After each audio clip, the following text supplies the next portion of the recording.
लेकिन जब तक बिल हमारे हाथ में नहीं आता, जब तक हम बिल को स्टडी नहीं करते, जब तक हम इस बिल के प्रावधानों को नहीं देखते, तब तक हम इस पर टिप्पणी नहीं कर सकते हैं।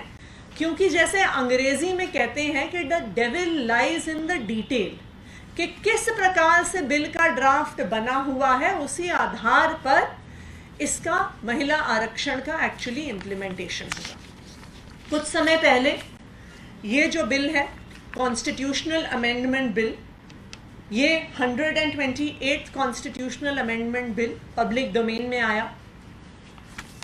इस बिल को केयरफुली देखने के बाद जब इसको क्लॉज बाय क्लॉज हमने पढ़ा, तो फिर ये समझ में आया कि ये महिला आरक्षण बिल नहीं है, ये 2024 के चुनाव से पहले महिला बेवकूफ बनाओ बिल है। ये क्यों महिला बेवकूफ बनाओ बिल है? क्योंकि जब आप इस बिल के प्रावधानों को पढ़ेंगे, लिमिटेशन हो ही नहीं सकता। इसका मतलब कि जिस महिला आरक्षण बिल का इतना ढिंढोरा पीटा जा रहा है, उसका जल्द से जल्द इंप्लीमेंटेशन अगर होगा तो 2027 या 2028 में होगा, ये 2024 में होने वाला नहीं है। तो जब हम इस बिल के प्रावधान को पढ़ते हैं तो ये समझ में आ जाता है कि 2024 के चुनाव से पहले देश की महिलाओं को बेवकूफ बनाने का प्रयास किया जा रहा है। अगर मोदी जी की नीयत होती कि उन्हें महिलाओं को वास्तविक तौर पे आरक्षण देना है, तो वो 2024 के चुनाव में दे देते।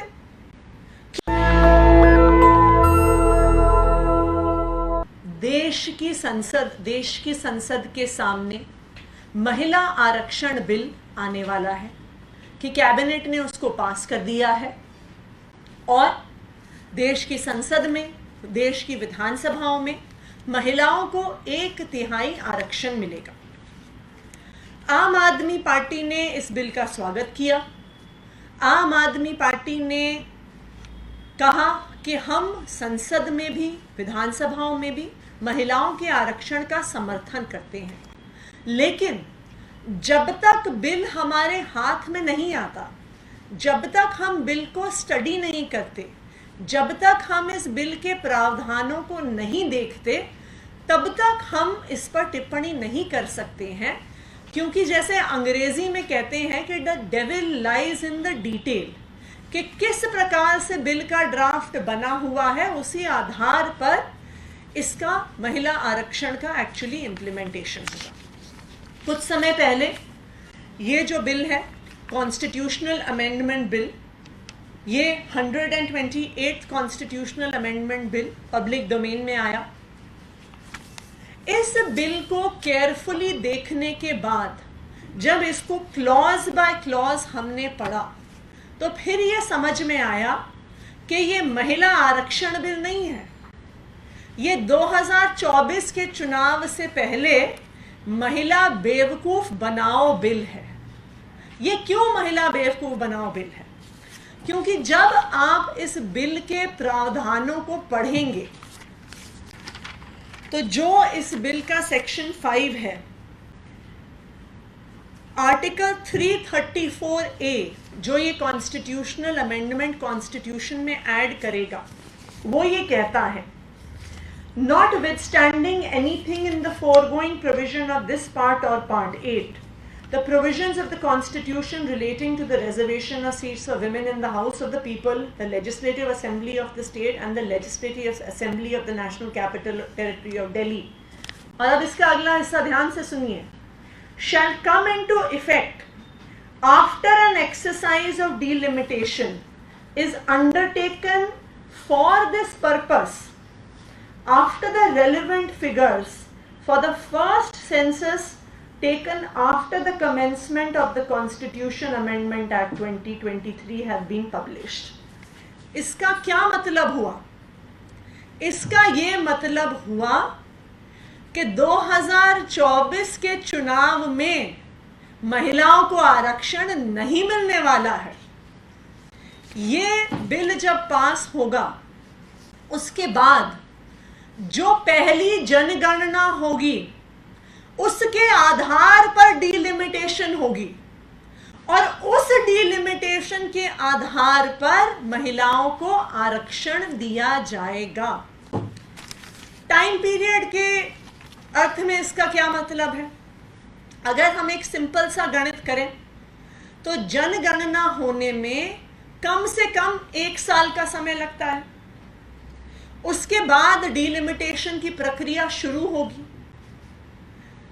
एमसीडी जैसे छोटे चुनाव की डीलिमिटेशन करने में 6 महीने का समय लग गया इलेक्शन कमीशन को। तो जब पूरे देश की डीलिमिटेशन होनी होगी तो 1 साल 2 साल का समय आराम से किसी भी डीलिमिटेशन कमीशन को लग सकता है। वैसे भी कॉन्स्टिट्यूशन के अनुसार जो 91st अमेंडमेंट हुआ था उसके अनुसार 2026 से पहले नेशनल लेवल पर डीलिमिटेशन हो ही नहीं सकता। इसका मतलब कि जिस महिला आरक्षण बिल का इतना ढिंढोरा पीटा जा रहा है उसका जल्द से जल्द इंप्लीमेंटेशन अगर होगा तो 2027 या 2028 में होगा, ये 2024 में होने वाला नहीं है। तो जब हम इस बिल के प्रावधान को पढ़ते हैं तो ये समझ में आ जाता है कि 2024 के चुनाव से पहले देश की महिलाओं को बेवकूफ बनाने का प्रयास किया जा रहा है। अगर मोदी जी की नीयत होती कि उन्हें महिलाओं को वास्तविक तौर पे आरक्षण देना है तो वो 2024 के चुनाव में दे देते। क्यों उन्होंने ऐसा कहा कि पहले हम जनगणना का इंतजार करेंगे, फिर हम डीलिमिटेशन का इंतजार करेंगे, उसके बाद हम महिलाओं को आरक्षण देंगे? वो आज जितनी सीटें हैं, जो अभी 543 सीट्स हैं, उसमें 1/3 आरक्षण क्यों नहीं दे सकते हैं?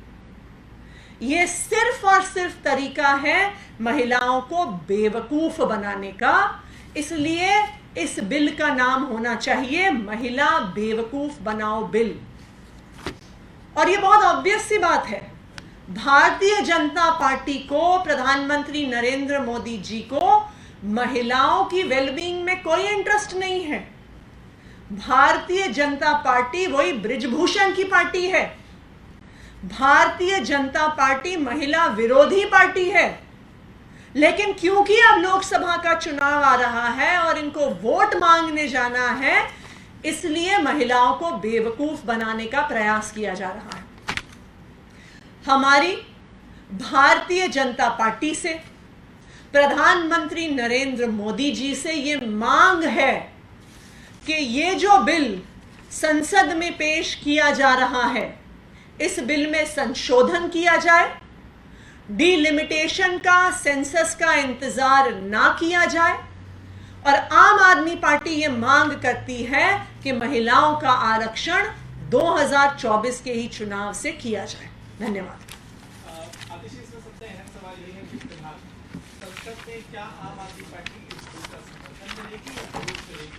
सबसे अहम सवाल है कि इस बिल से 2024 में क्या महिलाओं को आरक्षण मिलने वाला है कि नहीं, और अगर नहीं मिलने वाला तो फिर तो ये महिलाओं को बेवकूफ बनाने का एक तरीका है। क्या जरूरत थी इसमें जनगणना का क्लॉज डालने की? क्या जरूरत थी इसमें डीलिमिटेशन का क्लॉज डालने के लिए? हमारी भारतीय जनता पार्टी से ये मांग है कि इस बिल को अमेंड किया जाए, संसद के पटल पर अमेंड किया जाए और महिलाओं को 2024 के चुनाव से ही 1/3 आरक्षण दिया जाए। नेशनल दस्तक की आपसे गुजारिश है कि अगर इसको बचाना चाहते हैं तो नेशनल दस्तक को सब्सक्राइब करने के लिए रेड कलर के सब्सक्राइब बटन को दबाएं, फिर बेल आइकन की घंटी दबाएं। नेशनल दस्तक को बचाने के लिए बहुत जरूरी है कि हर खबर को शेयर करें, लाइक करें, कमेंट जरूर करें।